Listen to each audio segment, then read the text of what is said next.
Hey, my friends, welcome back to the Pop Culture Cafe. I am Huck, and today we continue that love for on-screen TV duos, and today it's power couples. That's right, power couples, baby. You're saying, Huck, what do you think makes a good power couple? Well, let me tell you. All right, for me, it's like, do they have great chemistry together? Do they make each other a better person being together?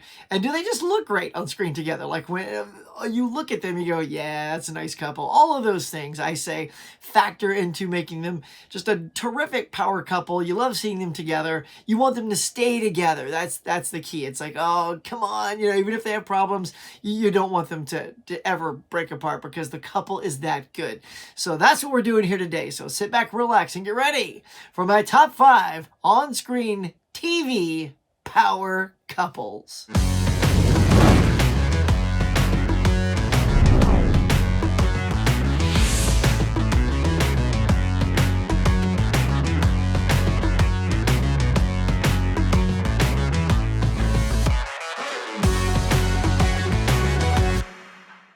All right, y'all, that was my new intro. I hope you dug it. It was a long time putting that together, but I think it turned out really good. Let me know what you think of the new logo and intro.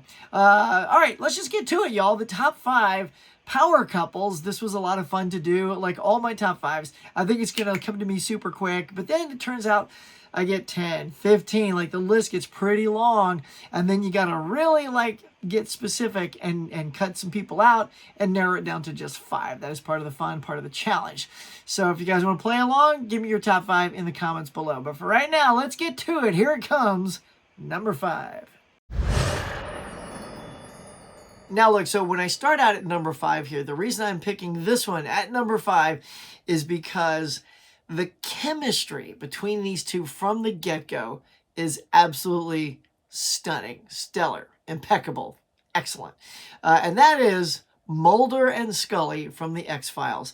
Now, the reason I'm putting them at number 5, it is they were a power couple without necessarily being a power couple romantically, right?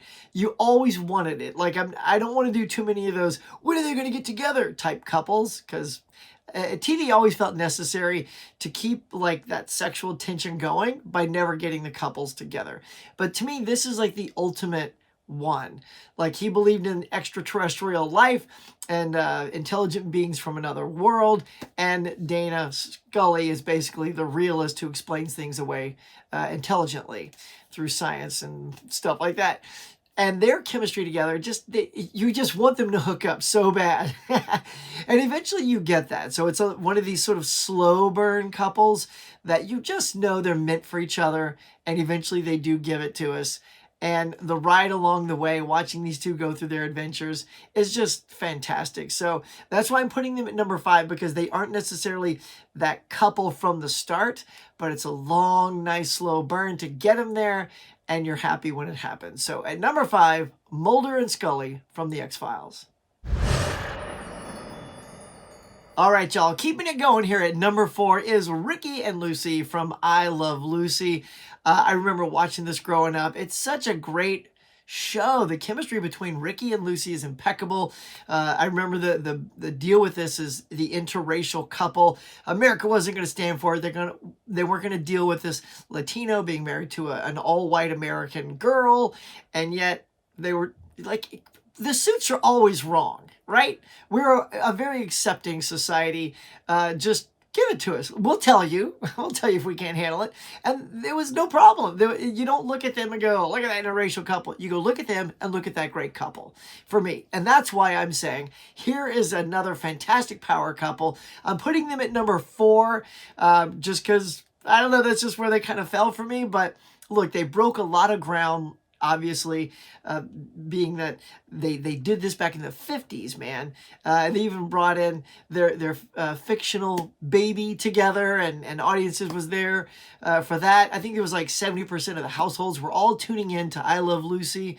And of course, Lucy was a brilliant tactician and shot everything on film, and that became a great thing for reruns and stuff like that. But, you know, I don't want to get off track. Let's keep it as a couple. They are a hilarious couple. Their chemistry together is great. They look great on screen together. And their shenanigans and antics are just a delight to watch on a week-to-week basis. Fred and Ethel, the neighbors, are absolute train wrecks. But they all work so good. They can even be a couple, too, if you pick them. But yeah, so we're going to go with Ricky and Lucy. I just love their charm and chemistry together. So we're keeping them right here at the hot number 4. All right, keeping the train rolling here at number 3 with Pam and Jim from The Office. If you guys are digging this video and you love it, please do me a favor, hit like, subscribe, smack the bell. I really appreciate it. Now let's keep talking about Pam and Jim. Look, here's a couple. They didn't start out right away. Like some shows start out and they're a couple. Others, for really good chemistry to get there, they earn that coupleship, if you will. And Pam and Jim are like that. You know, they had sort of that little mutual flirtation thing going at first. They weren't really a couple, and but they have great chemistry too, by the way. Those two are amazing. And then when she like kissed him at Chili's and they proposed or had the wedding at the Maid of the Mist, I think is what it was. Just so many things getting to them being a couple and staying a strong couple throughout the progression of The Office was worth every step.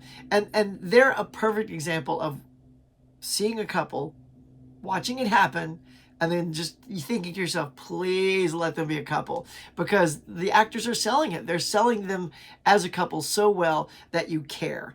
And I absolutely love Pam and Jim. Now, and this is, let me just say, and they're at number 3, and this was tough. This list for me got longer than I thought. I thought I would be able to just knock out these 5 pretty quick, but my list got up to like 20 power couples. So to whittle this down to 5 was extremely difficult, but here they are, Pam and Jim from The Office, number 3. Okay, my number 2 power couple here is Claire and Phil from Modern Family. Let me tell you why I love these two so much. Now, here's a couple that was right out of the gate. They were already a couple. They were parents. And their chemistry, what I'm including about this isn't just that they're parents. It's what they are when they're not parents, right? Because parents, it can almost be its own episode, and it just might be. Put a pin in that. So we're just going to deal with them as a couple. And part of being parents is that couple. Like, they each had different parenting styles. You know, Phil was a little bit more, you know, the carefree dad, and then Claire had to sort of keep things in line. And they were both, like, neurotic train wrecks sometimes. But there were so many, like, amazing, adorable moments, like the Valentine episodes. We'll just touch on these things. So to make sure that they always had love in the relationship, every Valentine's Day they would go out and role play.